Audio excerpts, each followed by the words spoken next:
Hypotension, जो कि एक पॉट करके एक डिजीज होती है, postural hypotension caused by tachycardia syndrome.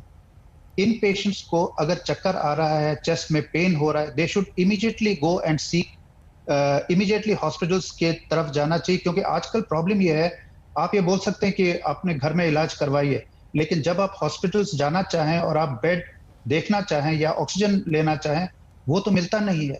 So this is a very serious problem. हमें इसको कैसे टैकल करना चाहिए, ये देखना बहुत जरूरी है।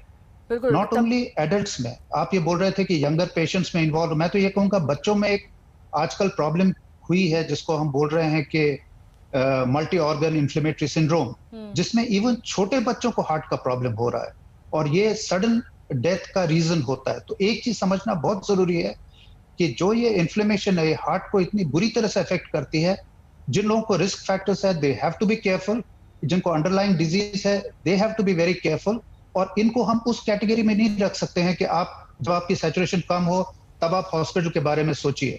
इनको पहले से ही डॉक्टर्स को कांटेक्ट करके रखना है कि अगर इमरजेंसी आए, they at least get some treatment. Doctor Bharat भी हमारे साथ जुड़े हुए हैं, कार्डियोलॉजिस्ट हैं मैक्स अस्पताल में। डॉक्टर भरत, जिस तरीके से डॉक्टर अजय ने इसे सिंप्लीफाई किया, उन्होंने कहा कि अगर आपको पहले से हार्ट कंडीशन है तब आपको किन बातों का ध्यान रखना चाहिए, आपको नहीं है तब किन बातों का ध्यान रखना चाहिए। लेकिन आपसे मैं समझना चाहूंगी कि यंग पेशेंट्स में क्यों हार्ट अटैक के मामले सामने आ रहे हैं। ये लोग RT-PCR रिपोर्ट में नेगेटिव आते हैं, घर चले जाते हैं, उसके बाद हार्ट में दिक्कत आती है, हार्ट फेलियर होता है और अचानक मौत हो जाती है। क्या वजह है इसकी, कैसे इससे बचे? क्योंकि घर वाले और उनके परिजन ये नहीं समझ पा रहे हैं कि कब अप्रोप्रिएट टाइम है उन्हें डिस्चार्ज का, या फिर ये समझा जाए कि वो पूरी तरीके से ठीक हो चुके हैं। कैसे इस बात पर मोहर लगेगी? आई थिंक नेहा, थोड़ा सा कंफ्यूजन। मैं पल्मोनोलॉजिस्ट हूँ, शायद ये क्वेश्चन आपका डॉक्टर मनोज के लिए है जो कार्डियोलॉजिस्ट मैक्स से हैं। जी, सो आई लेट मनोज आंसर के लिए है मेरा ये सवाल। ठीक है, मैं वो इस सवाल को ले रहा हूँ।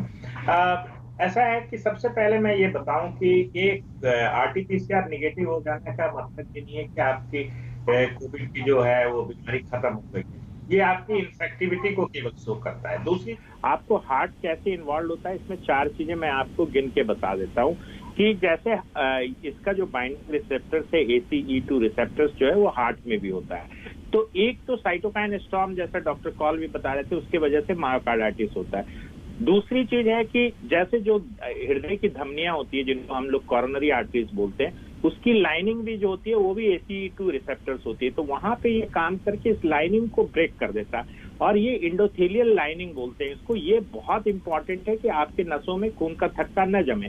तो इस इरोजन की वजह से आपके नसों में थक्का बनता है, तो इससे हार्ट अटैक की संभावना बढ़ जाती है, हार्ट अटैक या एक्यूट कॉर्नरी सिंड्रोम। तीसरी चीज है जानलेवा, जो हार्ट की जो रिदम है वो खराब हो जाती है, जानलेवा रिदम डेवलप होती है, जिसको मैलिग्नेंट एरिथमिया कहते हैं, ये बहुत कॉमन है। चौथी चीज जो इम्पोर्टेंट है कि हार्ट फेलियर, क्योंकि ओवरऑल हार्ट का फंक्शन जो है वो कम हो जाता है। तो इस तरह की 4 चीजें हमें कोविड-19 में देखने को मिल रही है। खास करके इस नए स्ट्रेन में देखा जा रहा है कि ये कोगुलेबिलिटी जो है, जो थक्के बनने की प्रक्रिया है, वो बहुत ज्यादा हो रही है, चाहे हार्ट में हो चाहे लंग्स में हो। तो जब ये कॉर्नरी आर्टरीज में होता है तो हार्ट अटैक होता है। ऐसे में मैं कहूंगा कि बहुत बार ऐसा होता है कि लोग एंटीकोगुलेंट पे नहीं होते हैं या सिम्टम्स इग्नोर कर दिए जाते हैं। जैसे चेस्ट डिस्कम्फर्ट अगर आपको कोविड के दौरान होता है, वो 5वां दिन हो 7वां दिन हो, तो ये क्योंकि आप देखिएगा अगर इसमें कि 65% पेशेंट